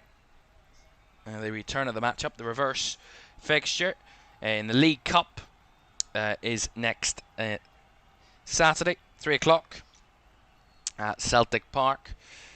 So these two will face each other once again next week in a number of Scottish League Cup fixtures next week. As there are 8 games all next week for you. including Rangers at home to St Johnstone as well. One of those key fixtures. That's why, of course, there's no Scottish Premiership action next weekend due to the League Cup. But we'll be back in 2 weeks' time, where Celtic are on the road again. In 2 weeks' time when they head to St Mirren. And as I said, Hibs are here once again in 2 weeks' time as they welcome Dundee. And by that point, Hibs will be hoping that they haven't faced the season starting with 3 defeats. Of course, this will be their second defeat if they are to not come back from this 2-0 deficit, which isn't an impossibility, but also a slim chance at this late stage, considering Celtic haven't conceded so far this season. Of course, played a game and a half, obviously, but you get what I mean.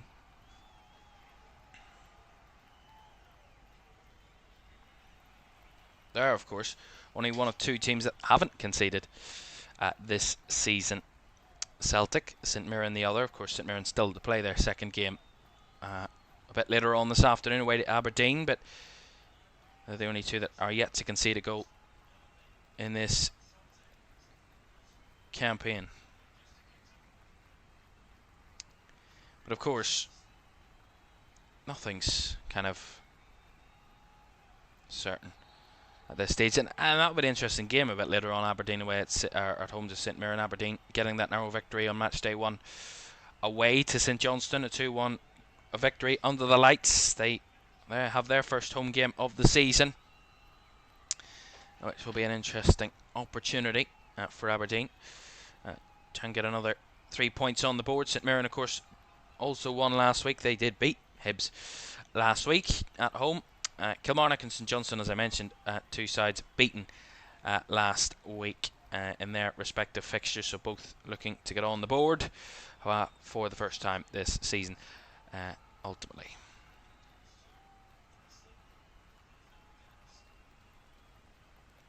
There is a possibility that if Hibs are to lose here this afternoon, they will be the only Scottish Premiership side without a point by the end of today. If Kilmarnock and St Johnstone are to draw a bit later on, they would both get a point, and then Hibs would be the only team in the Scottish Premiership after 2 games without a point, which would certainly be a chasm of a start for them, considering their ambitions and their targets for the new season. Wanting a massive improvement on last season's finish. That's really good. Miller beaten off the ball, and the shot is off target from Mikey Johnston. Took a slight deflection on the way through it, I think. If we see it again, Miller just trying to spin away from the Celtic press, and he just run into trouble, and Maida just sets it up for Johnston at the edge of the box. Bernardo wins it back, and then Maida just lays it off to Johnston, and he has that strike with the right boot, edge of the box, and decent effort from Mikey Johnston. As I was saying about Hibs, finished 7th in the Scottish Premiership last season. Bottom half finish is uncharacteristic of the club. They finished 5th the season before. Finished 7th the season before that, of course, so they've not been in the top 4 3 successive seasons, which is certainly not where Hibs want to be. Here's Nicholas Kuhn. O'Reilly with a cross, Maida with a header over the bar, but the flag was up anyway for offside against the Japanese. Again, delivery from O'Reilly is incredibly threatening. Yeah, he's just offside there as we see the replay for Maida. Just leaning offside. It was off target anyway, it didn't matter, but 10 minutes to go, and Celtic have made another change. Alistair Johnston has come off, and Anthony Ralston has come on. Of course, Anthony Ralston, who came on last week and scored the final goal for Celtic, the 4th goal in added time. And the other change is going to be Nicholas Kuhn, who opened the scoring this afternoon. He's going to be replaced by Yang Hyun-jun, also coming on for Celtic. So Yang and Ralston on for Kuhn and Johnston.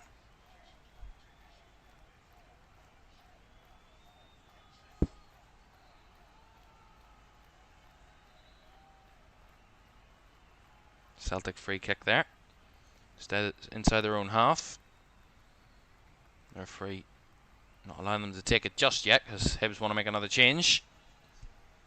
And it's going to be the man who scored here against Celtic late last season, Dylan Levitt. For Hibs, he's going to be replaced by Nathan Mariah Welsh. So, change incoming there for Hibs.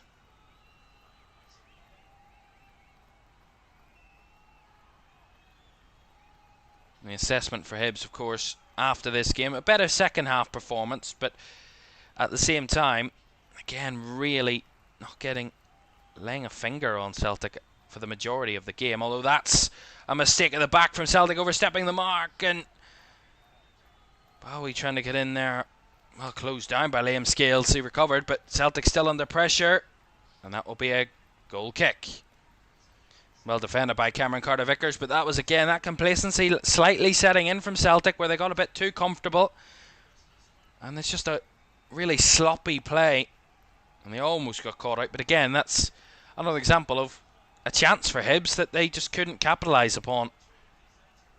Lack of clinical edge completely.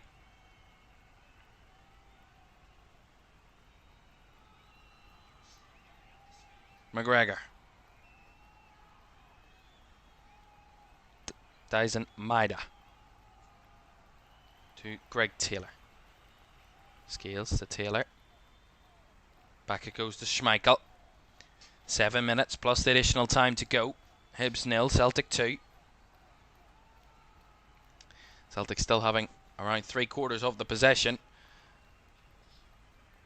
As Maida battling. Does get it off to Mikey Johnston, and the shot there from Greg Taylor is blocked by a Hibs defender. Throw into Celtic left hand side.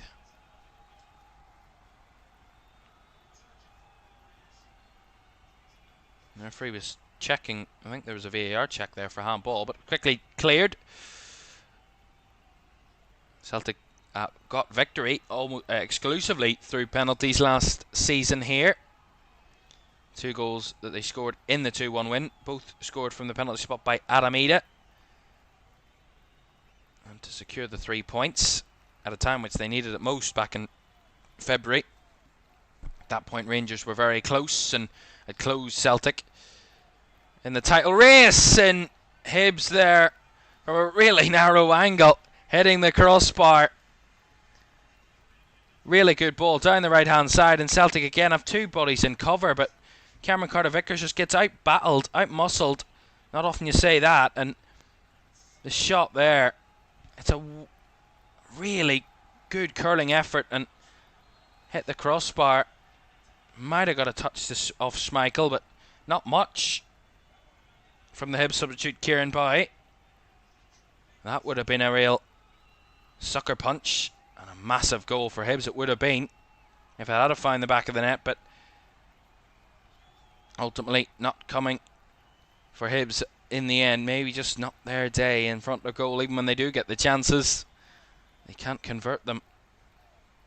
Certainly not been as dominant or as controlling from Celtic in the second half. It's been a bit more shown from Hibs, a bit more than what we expected Hibs to show, being honest, on the ball. But again, it's not enough to really test Celtic as much as they probably could have in this game. Still without a shot on target, by the way, so there's your key problem.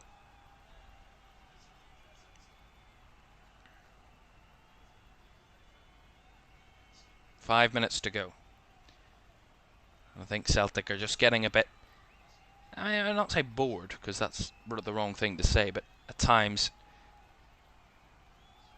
they are just trying to see this out and getting complacent at times, although that's a lovely cross by O'Reilly, and the header, the bouncing ball in there. There's a man down for Celtic, but Bursick gathers well, and the referee sees no issues in there. It was Mikey Johnson that's gone down. And the moment the referee has stopped the game to check upon Mikey Johnson, we'll just see this again, the cross into the box and the header down. Bursick palms it into the air, and Mikey Johnson battling. There's nothing really in that. It's not a penalty. in my opinion. Bursick had the right to go for the ball. Him and Mikey Johnson equally so, and I don't think there should be any more than just the keeper getting the ball here. And Johnson's gone back down again. He's getting a real boo from the crowd. Not getting the greatest of responses, so he's going to get a bit of treatment here, I think. But yeah, there's bloody nose out of that situation. You can see there's blood on his nose, but it is a clash, but it's a fair challenge by Bursick, to be fair. He is just going to get this little bit of treatment because there is blood on his nose, which he can't play with. Has to make sure that he gets that cleaned up before he can continue on the fields. Just getting that all tidied up. Reminder for you that we do have championship action on the way. 4 o'clock kickoff at Hillsborough as Sheffield Wednesday take on Plymouth, and the new championship season kicked off this weekend, and that is one of our 2 upcoming offerings this weekend.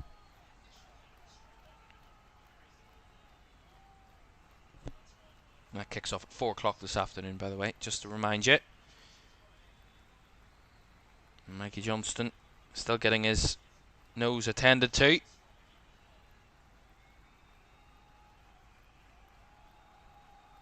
There's something about his eye as well that he's a bit unhappy with here. And physio's just checking that out, making sure that all is okay.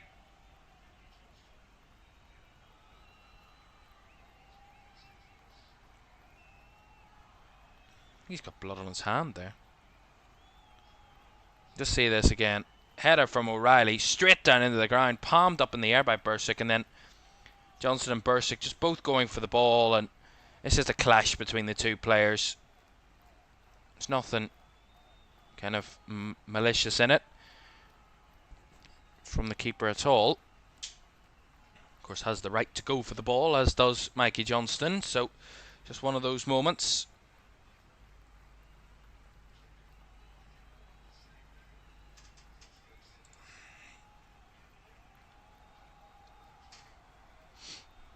And this would be a pretty perfect start to the season for Celtic.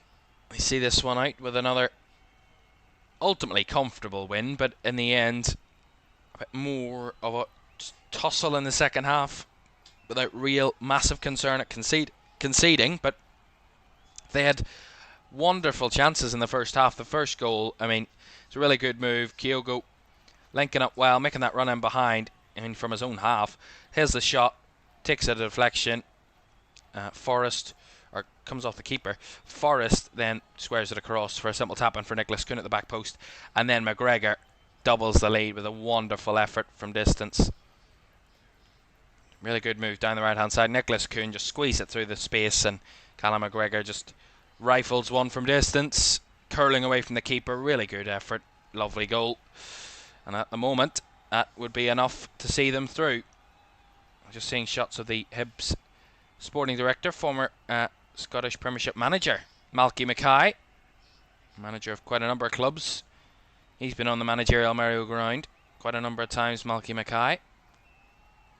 Taking up a sporting director's role at Hibs. As Mikey Johnston is off the field, he's just going to be changing his shirt after he got that bit of treatment. There was a stoppage for a couple of minutes there, so the 90-minute mark has been reached, but we will have quite a number of minutes of added time, 6 to be exact. And it's do or die for Hibs if they're going to want to try and give Celtic a late scare. As Lewis Miller wanted a foul there, but the referee said nothing was in it. And a free kick, or a goal kick, sorry, is being given to Celtic.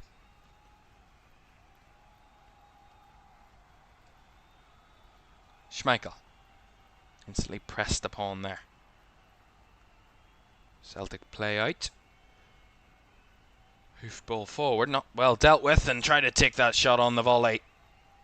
Ultimately there did Vente, and ultimately dragging it wide. Johnson's back on the field. So Celtic back to 11 on the field for the moment.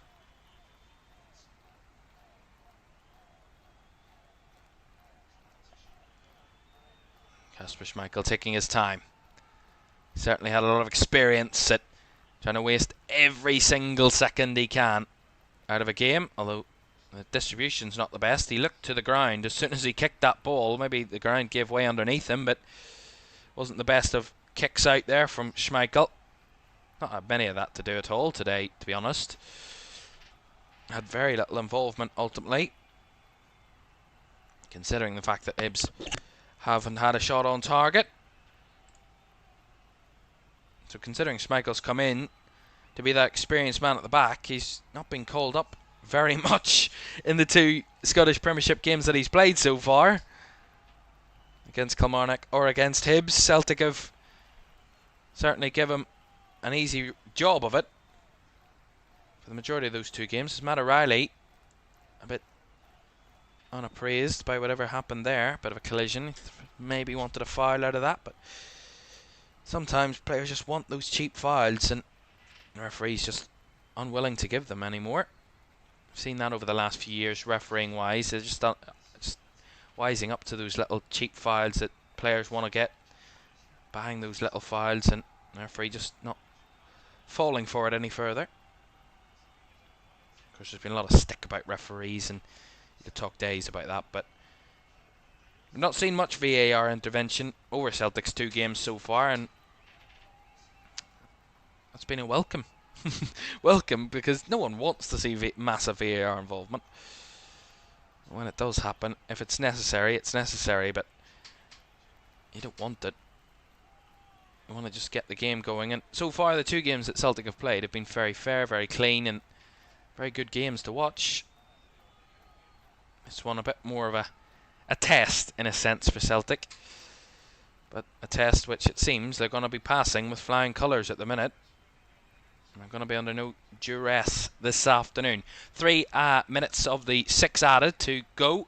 Celtic just cruising with the ball at the moment. Trying to feint that ball in behind O'Reilly. Trying to find the run of Yang there. Well closed down again by Hibs as Ralston there battling. Wins the throw in. Anthony Ralston had the goal in the last minute for Celtic to make it 4 last week.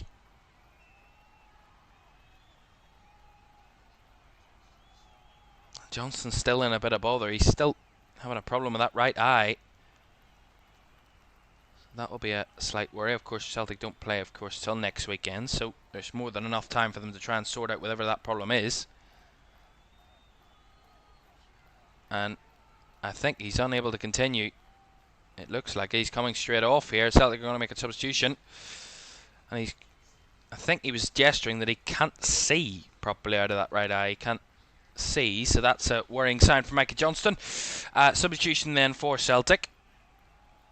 That final substitution then for them of the afternoon, and it is Odin Holm, who came on last week for Celtic. I think that might go down as a concussion substitution, if I'm not mistaken, because they'd already made 5 substitutions. So Holm is on.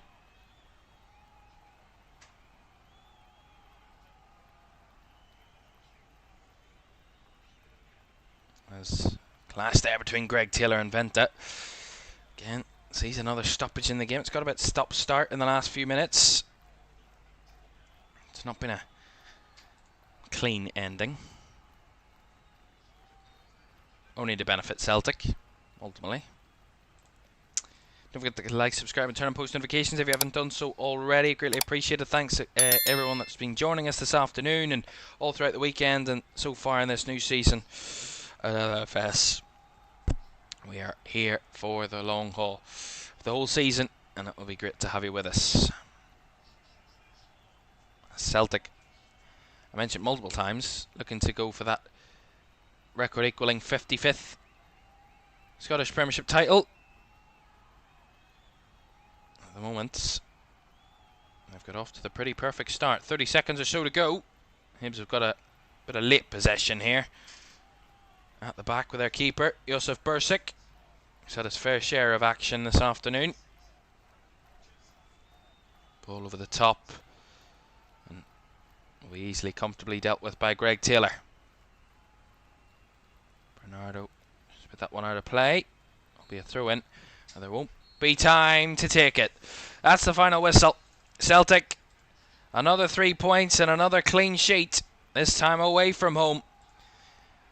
They were never really massively tested by Hibs throughout the game. It was a bit more of a tussle in the second half, but nothing of real concern for either Kasper Schmeichel or the Celtic defence. At times it was their own complacency that let them down, that gave Hibs chances. But Hibs a really poor showing. No shots on target this afternoon at home in their opener in the new season at Easter Road. A really disappointing start to the season for them. 2 games, 5 goals conceded, 0 goals scored, 0 points after 2 games. A really desperate start to the season for Hibs. But the complete opposite for Celtic, who cruise to the League Cup tie with Hibs at Celtic Park next week, knowing they've got 6 points and everything they could have wanted out of their 2 openers in the new season. Final score at Easter Road: Hibs 0, Celtic 2. And there we are, Celtic massively on the board and winning once again, and with relative ease once more. That 2-0 victory. As I said already this weekend, we've seen Rangers victory at home, in inverted commas, at Hampden Park. Ross County and Dundee United drew 1-1, and Dundee winning 3-1 at home to Hearts. 2 games to come. They're kicking off in about 35 minutes time. Aberdeen St Mirren and Kilmarnock St Johnstone are the 2 3 o'clockers. As I said, there could be a possibility that Hibs are the only team in the Scottish Premiership after 2 match weeks without a single point. That is only if Kilmarnock and St Johnstone draw a bit later on. Right, let's show you the table then. We've shown you the fixtures for this weekend and the results so far. Let's show you the table and how that looks. And it's pretty good reading for those Celtic fans. They sit top of the tree once more, as they've been at the end of the season. 12 of the last 13 seasons. They want to make it 13 and 14 and get a record equaling 55th Scottish title. They've got off to the perfect start. 6 goals scored, none conceded, 2 clean sheets, 2 victories, 6 points. Exactly the best start that Celtic could have asked for. Following suit, 2 teams on 4 points. Dundee and Rangers both drew their first game. Both got victories in their second outings. St Mirren and Aberdeen looking to join Celtic on 6 points. They both face off a bit later on, as they got wins on Matchday 1. Dundee United make up the top 6 with their 2 draws of the season, closely followed by Ross County in 7th, and in the bottom 4 is there to see. Right, that is it from the Scottish Premiership this weekend. Just one offering for you, but we'll be back with more Scottish Premiership action in 2 weeks' time after the little League Cup break. We're back with Championship action in England as Sheffield Wednesday take on Plymouth. 4 o'clock kickoff, so about an hour and a half's time for that. And we'll see you then. Thanks for your company. Bye-bye.